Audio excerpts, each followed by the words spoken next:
Welcome back to the next video of economics. Video number 33 पे आ चुके हैं, class 11। Last video में आपने पढ़ा लॉ ऑफ वेरिएबल प्रोपोर्शन। अब हम समझते हैं लॉ ऑफ वेरिएबल प्रोपोर्शन के एजम्पशंस को। ठीक है, तो हमने क्या कहा था आपसे कि इकोनॉमिक्स में हर लॉ एक ना एक एजम्पशंस पर बेस्ड होता है।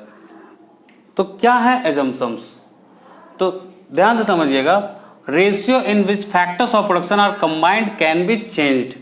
मतलब समझो, जो हम फिक्स्ड फैक्टर ले रहे थे, मान लीजिए हमने लिया था ना, एक एग्जांपल आपको याद हो, तो मैंने लिया था लैंड, ठीक, और हमने लैंड पर एक एक करके लेबर बढ़ाना शुरू किया था।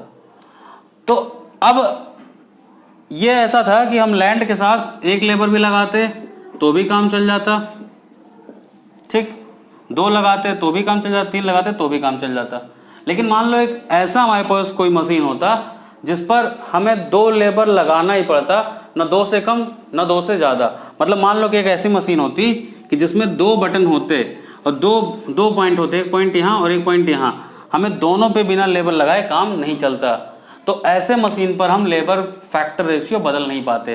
तो यहाँ पे पहला हमारा एजम्पशन ये है कि जो भी हम फिक्स्ड फैक्टर मान रहे हैं उसके साथ हमें जो वेरिएबल फैक्टर को हम कंबाइन करते हैं वो वेरिएबल प्रोपोर्शन में कंबाइंड हो सके। यानी कि वो फिक्स्ड ना हो कि मतलब जैसे ये वाला ये मशीन है तो मान लो दो लोग चाहिए चलाने के लिए। नहीं, हमने क्या माना था? हमने लैंड माना था। तो लैंड पे चाहे एक लेबर लगाए, चाहे दो लगाए, चाहे तीन लगाए। ठीक है, ये चीज समझ में आ रहा है। फिर नेक्स्ट हमने कहा इक्वल एफिशिएंट। अब मान लो हम जो वेरिएबल फैक्टर कंबाइंड कर रहे हैं, ठीक है, जो वेरिएबल फैक्टर हम कंबाइंड कर रहे हैं, अब मान लो कि हर बार जो हम वेरिएबल फैक्टर ला रहे हैं वो इक्वल और एफिशिएंट होना चाहिए, इक्वली एफिशिएंट होना चाहिए। मतलब समझो कि होमोजेनस होना चाहिए, एक दूसरे के परफेक्ट सब्स्टिट्यूट होने चाहिए। मतलब मान लीजिए कि मैंने पहला लेबल लगाया और वो हेल्दी लेवल ले आया तो उसकी तो मार्जिनल प्रोडक्ट ऐसे भी ज्यादा आ जाएगी। दूसरा हम वीक लेवल ले आए तो उसका तो मार्जिनल प्रोडक्ट ऐसे भी घटना है। नहीं, तो हमने क्या मानना है? हमें ये मानना है कि जो हम वेरिएबल फैक्टर कंबाइंड कर रहे हैं वो हर बार इक्वल एफिशिएंट ला रहे हैं। यानी कि वो एक दूसरे के सब्स्टिट्यूट हैं, होमोजेनियस हैं, उनमें कोई एफिशिएंसी वाइज कोई कमी नहीं है। यानी कि पहला वाला मोटा तगड़ा नहीं लाना, दूसरा वाला कमजोर बीमार नहीं लाना, आपको दोनों आपको इक्वल एफिशिएंट लाने हैं। तीसरा है state of technology is constant. हमने थर्ड पॉइंट हमें क्या मानना है कि जिस टेक्नोलॉजी का यूज करके हम प्रोडक्शन कर रहे हैं वो टेक्नोलॉजी कांस्टेंट है, अदरवाइज ये लॉ आपका पोस्टपोन हो जाएगा और वो थोड़ी देर बाद काम करेगा, उस टाइम पे काम नहीं करेगा। तो ये था आपका एजम्पशन। ठीक, अब आते हैं कॉजेज ऑफ इंक्रीजिंग रिटर्न्स। जैसे मैंने कहा कि आपकी मार्जिनल प्रोडक्ट तीन स्टेज से गुजरती है, पहले इंक्रीज करता है, फिर डिक्रीज करता है और फिर नेगेटिव रिटर्न आता है। हालांकि नेगेटिव और डिमिनिशिंग को हम एक ही समझ सकते हैं कि इसको डिमिनिशिंग रिटर्न समझ सकते हैं और इसको इंक्रीजिंग रिटर्न समझ सकते हैं। तो पहले समझते हैं कि हमारा मार्जिनल प्रोडक्ट पहले बढ़ता क्यों है। तो पहला कारण है full utilisation of fixed factor. अभी प्रोडक्शन शुरू नहीं हुआ, फिक्स्ड फैक्टर पड़ा हुआ है, हमने जब वेरिएबल फैक्टर को बढ़ाना शुरू किया तो वो यूटिलाइज होना शुरू हुआ। ठीक है, तो वो जब फुल यूटिलाइजेशन की तरफ बढ़ने लगता है तो हमारा मार्जिनल प्रोडक्ट क्या होगा? बढ़ेगा। तो एक लैंड है समझ लीजिए आपके पास, वो फिक्स्ड फैक्टर है, उससे क्या आउटपुट आएगा? कुछ नहीं आएगा। लेकिन जब हमने एक लेबर लगा दिया तो आउटपुट बढ़ा, दो लगाया तो और आउटपुट बढ़ गया। ठीक है, क्यों? क्योंकि वो लैंड जो फिक्स्ड फैक्टर था वो अंडर यूटिलाइजेशन था और अब वो यूटिलाइजेशन की तरफ बढ़ रहा है तो हमारी मार्जिनल प्रोडक्ट बढ़ने लगती है। That is first reason. Second, division of labour and increase in efficiency. अब मान लो हमने पहले एक लेबर लगाया, वो एक पर्टिकुलर काम कर रहा था, दो लेबर लगाया, उसने दूसरा काम शुरू किया। अब हमने क्या किया? हमने काम को उनके स्पेसिफिकेशन के हिसाब से बांट दिया। जैसे बस वाले केस में ड्राइवर का काम था गाड़ी चलाना, टिकट बनाना उसका काम नहीं था। फिर हमने कंडक्टर लिया, उसका काम था टिकट बनाना। तो दोनों में काम को बांट दिया, एफिशिएंसी के हिसाब से उनके काम बांट दिए। तो क्या हो गया?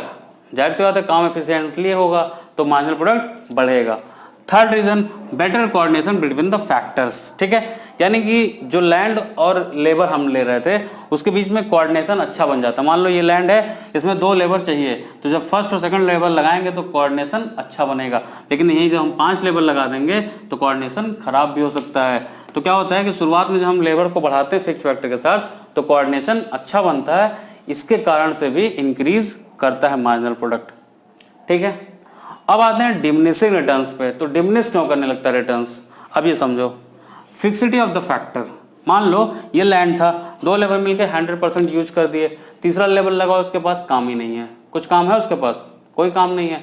तो तो वो क्या होगा, वो काम बेचारा कहाँ से करे, वो बहुत अच्छा काम करने वाला है, लेकिन आपका फिक्स फैक्टर पूरा यूटिलाइज हो चुका है, वो कहाँ से काम कर दे, उसके पास काम करने के लिए जगह बची ही नहीं है।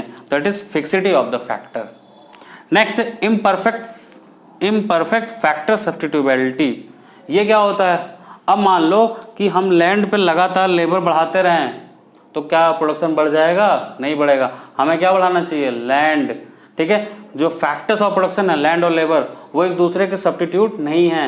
यानी कि अगर जब हमारा ये लैंड यूटिलाइज हो चुका है, अब हम सिर्फ लेबर बढ़ा दें तो लेबर लैंड का काम नहीं कर सकता है, तो इसलिए क्या होगा, इम्परफेक्ट फैक्टर सब्स्टिट्यूट कर रहे हैं हम, और हमें क्या चाहिए, हमें परफेक्ट फैक्टर सब्स्टिट्यूट करना है। यानी कि हमें लैंड लाना पड़ेगा। अगर हमारा लैंड यूटिलाइज हो चुका है तो लेबर बढ़ाने से कुछ होने जाने वाला नहीं है, तो वो क्या काम करेगा, कुछ नहीं काम कर पाएगा, उसके पास काम करने के लिए जगह ही नहीं है। Next, poor coordination between the factors. जी हाँ, मैं बिल्कुल यही पहले डिस्कस कर रहा था कि अगर हम लगातार फिक्स्ड फैक्टर के साथ वेरिएबल फैक्टर को कंबाइंड करते जाएंगे तो एक समय ऐसा आएगा कि फैक्टर्स के बीच में कोऑर्डिनेशन अच्छा नहीं रह जाएगा। क्यों, क्योंकि आप जरूरत से ज्यादा लोगों को एम्प्लॉय कर दिए हैं, उतने लोगों की जरूरत भी नहीं थी वहां पे जितने लोगों को आपने एम्प्लॉय कर दिया, तो ऐसे में क्या होगा, कोऑर्डिनेशन बिगड़ जाएगा। ठीक है, तो ये था आपका कॉजेज ऑफ डिमिनिशिंग रिटर्न्स। ठीक है, तो ये हो गया आपका कॉजेज ऑफ डिमिनिशिंग रिटर्न्स। ठीक, causes of diminishing returns, causes of increasing returns, और ये हो गया आपका assumption ऑफ द लॉ। ठीक है, नेक्स्ट टॉपिक हमारा पोस्टपोनमेंट ऑफ द लॉ।